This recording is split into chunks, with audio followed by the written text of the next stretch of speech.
Welcome back to Beautiful Mess.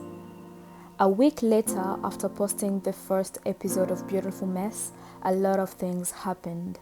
My legs became paralyzed and I ended up in the MRI and CT scan rooms. There was so much pain and confusion, and we're going to be talking about that in this episode. But before we begin, how about we take a recap on what happened in episode 1? Previously on Beautiful Mess. Living a healthy life all begins with your mindset. What do you want to change and why do you want to change it?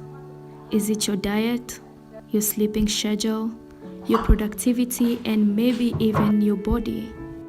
Growth is painful, but so is change. But nothing is as painful as staying somewhere you do not belong.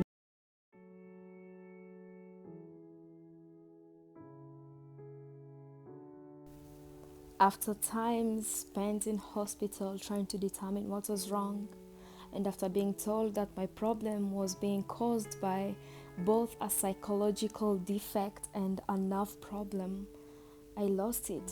I was sad because all my life I've been sick. Why was I the one who had to be sick all the time? Why was I the one who had to find myself in the emergency room every now and then? My heart was in pain. My mind was filled with questions of whys. I had more questions than I had answers. Leaving my bed felt hard. For 2 weeks, I didn't want to talk to anyone. Brushing my teeth felt like a heavy duty. Washing my face or trying to shower became impossible. I hardly left my room, hardly spoke to anyone, and everything I loved doing, I somehow didn't find interest in doing. Not dressing up, not reading, not even cooking. Nothing mattered to me. After some time, I realized that I was just hurting myself. So, I decided to kind of get back on track.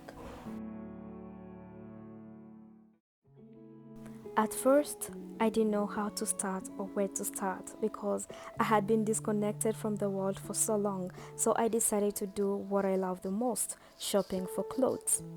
A few days later, I decided it was time to arrange them in my wardrobe and kind of make my space clean because a clear space is a clear mind.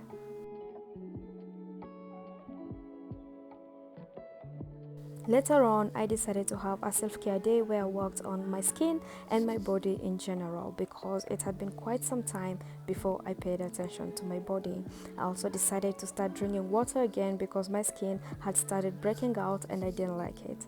Then I decided to kind of dress up to just look cute.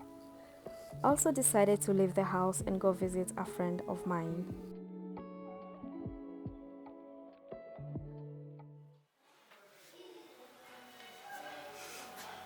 Hello? Can you talk?